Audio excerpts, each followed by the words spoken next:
शंकाला अक्षता व्हायच्या नाहीये, अष्टगंधाने फूल अर्पण करायचं आहे आणि सगळी पूजा झाल्यानंतर दिवा आपण आधीच लावला आहे, उदबत्तीही लावली होती, परत एकदा ओवाळायचं आहे।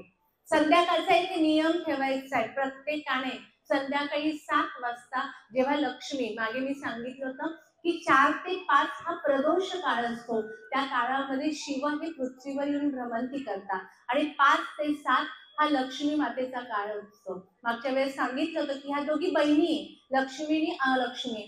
जेव्हा जरासंध नावाच्या राक्षसाशी अलक्ष्मीचं लग्न झालं आणि लक्ष्मी मातेचं लग्न एकाच वेळेस विष्णूशी झालं, तेव्हा एकमेकीला त्यांनी वचन दिलं, जिथे मी असेल तिथे तू नाही थांबायचं, जिथे तू असशील तिथं मी थांबायचं नाही। त्यामुळे जेव्हा 5 वाजतात या दोघी बरोबर निघतात।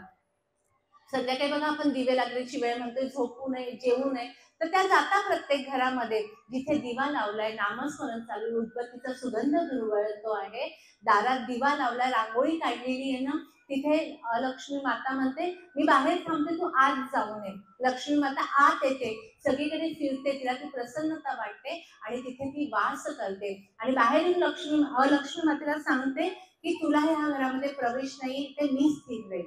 एखाद्या घरामध्ये जातात, बाहेर दिवा नाहीये, कचरा दारात ठेवलेला आहे, चपला कशाही ठेवल्या, म्हणजे मला सवय बाहेरून आली की मी आधी दारातल्या चपलाच लावते, मग बेल वाजते। आपण मुलं नाही ऐकत, आपण तरी करायचं, त्या चपला अव्यवस्थित आहे, आत गेलं तर टीव्हीचा आवाज मोठा आहे, सोफा अव्यवस्थित आहे, कपडे फेकलेले आहे, अलक्ष्मी माता आत जाते आणि लक्ष्मी मातेला सांगते तू इथे येऊ नको। त्यामुळे आपल्या घरामध्ये का आपण जेव्हा प्रश्न सांगतो की ताई पैशाची प्रॉब्लेमच सुटत नाही आहे, मागे मी सांगितलं तर नॉनव्हेज खाणं, याच्याने घरामध्ये लक्ष्मी येत नाही। मला काल वाचनात एक इतका सुंदर मुद्दा आला की हे मला थोडंसं माहिती होतं, जेव्हा आपण बाथरूमला जातो, मी मागे एकदा सांगितलं होतं की प्रत्येक वेळेस बाहेर आल्यानंतर 8 वेळा गुळणी करायची आणि टॉयलेटला जाऊन आल्यानंतर 16 वेळा गुळणी करायची। जर मी बाथरूमला जाऊन आले, हात धुतले आणि जर मी पाय धुवून घरात नाही आली, घरात म्हणजे बाथरूम मधून बाहेर नाही आली, कली आहे ना तो घरामध्ये शिरतो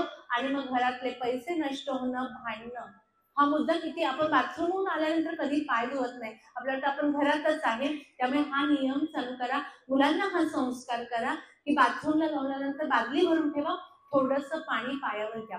पायावर पाणी घेताना कधीही डायरेक्ट नळाने पाणी घ्यायचं नाही, ती जलदेवता आहे, कुठेही नदीत गेल्यावर डायरेक्ट पाय टाकायचं नाही, आधी नमस्कार करायचा आहे, त्या जलदेवतेला प्रार्थना करायची की मी तुला पाय लावत आहे, मला क्षमा कर, मग पाण्यात पाय घालायचंय आणि नळाखाली कधीही नाही, मगाने पाणी घ्यायचंय आणि पाय धुवायचे। हा मुद्दा मला म्हणजे शौच और शौच म्हणतात ना, त्यातला हा खूप महत्वाचा मुद्दा आहे। आणि आपण म्हणतो म्हणजे कलियुगात जेव्हा पूर्वी बाथरूम बाहेर होते किंवा आपण बाहेर जायचो, आल्यावर आपण पाय धुवायचेच ओठाने, कारण खराब व्हायचे, पण आता घरात आल्यावर आपण ती काळजी घेत नाही आणि कलियुगात आपण तेच म्हणतोय की पगार एवढे वाढले, जिथे 5,000 पगार होते तिथे 50,000 ही अमाऊंट आपल्याला पूर्वी किती मोठी वाटायची, पण ते 50,000 येऊन सुद्धा घरात पैसा पुरत नाहीये ना, ते समाधान नाहीये, ती शांतता नाहीये, तर ती ह्या छोट्या छोट्या चुका केल्यामुळे।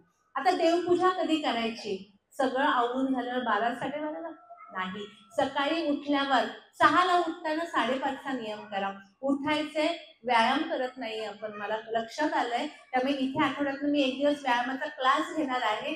तर ताई बघा आता उठतायत, कसं उठावं लागतंय, असू दे बघा इकडे, इव्हन मला पण पटकन उठताना असे पाय ठेवतो, मग आपण आपल्या सरळ उठता येतंय का, व्यायाम, थोडा तरी प्राणायाम करा, ऍटलिस्ट प्राणायाम करा, त्यानंतर लगेच आंघोळ करायची। आंघोळ झाल्यावर ज्यांना ज्यांना गुरुमंत्र मिळालाय त्यांनी 1 माळ गुरुमंत्राची 3 वेळा तारक मंत्र, दिवा लावायचे, दिव्याची ज्योत समोर येईल अशा पद्धतीने ती सेवा करायची। लगेचच पाणी घ्यायचे, एक तांब्या भरून ठेवायचं, आपल्याला सूर्याला पाणी द्यायचे, देवपूजा करायची। 10 रुपयात भरपूर फुलं मिळतात, थोडीशी फुलं व्हायची आहे, फुलं जेव्हा वाहतो ना बघा, गुरुवार करतो किती प्रसन्न वाटतं ना, गजरा लावतो, फुलं वाहतो, शक्य झालं तर, नाही शक्य झालं, देव कशाचा भुकेला आहे, तुमच्या भावाचा भुकेला आहे, देव कुठेच नाहीये, तो इथे ना, नाही केलं तरी चालेल, ही पूजा करायची, आरती ओवाळायची, जमलंच एक फुलाची पाकळी तरी घ्या आणि आपल्या देवाची नजर काढा, आपलीच नजर, आपल्या मुलांना आपली नजर लागते ना,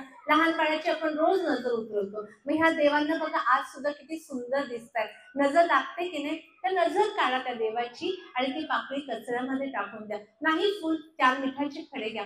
बघा त्याच्याने तुमचं देवाशी कनेक्शन, ते देव हसायला लागतील, बोलायला लागतील तुमच्याशी. त्यांची नजर काढा. आरती ओवाळायची. देवघरामध्ये एक छोटी वाटी भरून खडी साखर ही नेहमी ठेवायची. त्याच्याने काय होणार आहे, तुमच्या घरामध्ये सुख समृद्धी आणणार आहे. सगळं आहे पण देवघर नीट ठेवलं नव्हतं म्हणून एवढे प्रॉब्लेम्स येत आहे. मी पॉइंट वाईज सांगते पुन्हा. पहिली गोष्ट म्हणजे प्रत्येक घरात देवघर असायलाच हवं. तिसरा मुद्दा आहे, देवघर कसलं असायला पाहिजे, लाकूड किंवा मार्बलचं. मुंबई सारख्या घरात छोटी जागा आहे, काही देवघर कुठे ठेवू, किचन ओट्यावर ठेवा, पण किचन ओट्याच्या खाली नका ठेवू. नाहीतर म्हणजे अगदी अडगळीच्या जागी नका ठेवू. बेडरूम मध्ये सुद्धा ठेवू शकता. फक्त काळजी घ्या की त्याला एक पडदा करा. तो याच्यासाठी आहे ना की इथे पती पत्नी झोपतात. आणि आणखी दुसरी गोष्ट म्हणजे आपल्याला अडचण येते. देवांवर जेव्हा सावली पडते, अडचण आल्यावर दोष लागतो. मग कोणी म्हणेल कलियुगात की आम्ही एवढं शिकलोय, याच्यानेच तर बाळ होतं, एवढी शास्त्रीय कारणं देतील. गुगल मध्ये जाऊन चेक करा हा दोष का लागतो. नवनाथांना ह्या 4 दिवसामध्ये जर सावली पडली तर तो दोष ना आपल्या कर्मामध्ये येतो आणि पुढच्या जन्मात जेव्हा आपली पत्रिका तयार होते ना तेव्हा त्याच्यामध्ये हा दोष येतो. त्यामुळे जेव्हा आपल्याला अडचण असेल कृपया करून मंदिरामध्ये जाऊ नका. कारण ना तेव्हा आपली एनर्जी बदललेली असते आणि जेव्हा देवघरातली किंवा मंदिरातली एनर्जी आपल्याकडे येते, आपला चक्रांचा बॅलन्स बिघडतो. आजकाल मुलं होत नाही, पिरियड्स वेळेवर येत नाही, तब्येती खराब झाल्या. कशामुळे, हे जे आपण चुकीचं चक्र चालू केलेलं आहे ना. नाही आम्ही शिकलो 4 दिवस नाही पाळत. एकत्र घरात बघा तीच बाई जेवण बनवते आणि घरातले सगळे खातात. तेव्हा तिच्यामध्ये तेज म्हणजे तत्व वाढलेलं असतं आणि म्हणजे रजत तम तत्व वाढलेलं असतं. तामसी स्वभाव असतो बघा, तर रागीक स्वभाव असतो. तर ते तो स्वभाव वाढलेला असतो आणि तिच्या हातचं जेवण जो खाणार आहे तसा स्वभाव बनतो आणि दोष लागतो. प्रत्येकाच्या शरीरामध्ये दैवत असतं आणि अन्न असं खाल्ल्याने दोष लागतो. पण सध्या मुंबई सारख्या शहरात पती पत्नी 2 मुले शक्य नाही आहे. देवाला प्रार्थना करा की जेवढं जमतं तेवढं करा, पण आपण देवघराला ऍटलिस्ट पडदा तरी करू शकतोय. पडदा करायचं, त्यामुळे देवघर कुठे ठेवायचं याच्या बाबतीत खूप असं राहू नका एवढंच घर आहे आता कसं, ताईंनी सांगितलं इथेच ठेवायचं मग मी आता काय करू. त्याला प्रार्थना करा. घर जर तुमचं असं चौकोनी असेल तर आपला जो शेवटचा कोपरा आहे मंदिराचा तो ईशान्य भाग आहे. हा समोर पूर्व आहे की ईशान्य आहे. देवघर कधीही ईशान्येला असायला हवं. प्रयत्न करा की त्या कोपऱ्यामध्ये तुमचं देवघर येईल किंवा ऍटलिस्ट पूर्वेला तुमचं देवघर येईल. ह्या बेस्ट चांगल्या जागा आहे.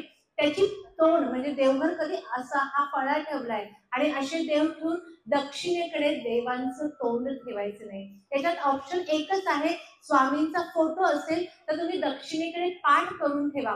ते कशासाठी, दक्षिण ही यमाची बाजू आहे आणि त्याच्या बाजूला जेव्हा आपल्या महाराजांची पाठ असणार आहे तर आपल्या घरामध्ये कुठलंही संकट येणार नाही आहे. त्यामुळे दक्षिण दिशेला महाराजांचा फक्त, इतर देवतांचा नाही. शक्यतो पूर्व आणि पश्चिम ठेवायचे. काही लोकांच्या घरात मार्बलचं देवघर असतं, काही हरकत नाहीये. फक्त मार्बलचा देवघराचा प्रॉब्लेम काय असतो, तो खूप जड असतो आणि वास्तूमध्ये आपण एखाद्या ठिकाणी ओझं ठेवलं ना तर वास्तूमध्ये दोष तयार होतो. आता तुम्ही ते जड कुठे ठेवताय हे आपल्याला कल्पना नाही, त्यामुळे सेफ साईड तुम्ही लाकडाचं देवघर घ्या. काही काही लोक काय करतात की मार्बलचं देवघर, आणि काही काही देवता ह्या मार्बलच्या असतात, हौस असते. पण तुम्हाला सांगते शास्त्राप्रमाणे फक्त पंचधातू किंवा पितळाच्या मूर्तींमध्येच देवत्व येतं, बाकीच्या मूर्त्यांमध्ये देवत्व येत नाही. मग आमच्याकडे आहे काही, आता काय करू, मला हा फोटो आता आवडत नाही. आता मी स्वामींचं करायला लागली, आधी दुसऱ्या देवाची पूजा करायची, मग तो फोटो काय करायचा, फोटो काढतो, देव घेतो आणि मंदिरामध्ये ठेवून येतो. नदीच्या, तुम्हाला दिसलं असेल बऱ्याचशा मंदिरामध्ये गेलं की वडाच्या झाडाखाली तिथं देव ठेवलं. त्या देवाला आपण आपल्याला जर कोणी सासरी घेऊन गेलं आणि आता ही आवडत नाही म्हणून कुठे सोडून आलेलं चालेल का आपलं, मग तो देव, त्यात पण देवत्व आहे, त्याची काही दिवस आपण पूजा केलेली आहे. मान्य तुम्हाला आता सध्या तो देवाचा फोटो नकोय, काही अडचण असेल, त्याच्यावर तांदूळ घ्यायचे, ते स्वच्छ धुवायचे आणि आपली सत्यनारायणाची पोथी आहे त्याच्यामध्ये शेवटच्या पानावर एक मंत्र आहे, तो मंत्र हातात तांदूळ घेऊन मंत्र करायचा आणि फक्त त्या देवतेवर ते तांदूळ ठेवायचे. त्याच्यात एवढी शक्ती की इतर म्हणजे देवत्व नष्ट होतं. नष्ट होण्यापेक्षा त्यातलं देवत्व, त्या मूळ तत्वात, जसं गणपती बाप्पाला आपण विसर्जनाच्या वेळेस प्रार्थना करतो ना, की तू मूर्ती रूपाने आम्ही तुझं विसर्जन करत आहोत, पण तत्व रूपाने तू इथे वास्तव्य कर. तसं त्या देवतेला प्रार्थना करायची आणि व्यवस्थित ठिकाणी जाऊन त्याचं विसर्जन करायचंय. देवांची अशी अवहेलना करू नका. मी तर म्हणेल की आपल्या मठातल्या बायका जर कुठे हनुमान मंदिराकडे राहत असतील आणि तुम्हाला असे कुठे देव दिसले, सरळ पिशवीमध्ये घ्या. हे पुण्याचं कर्म आहे आणि कुठे पाण्यामध्ये त्याचं विसर्जन करा. किती खराब दिसतं की ते तुटलेले फ्रेम तुटलेले असतात.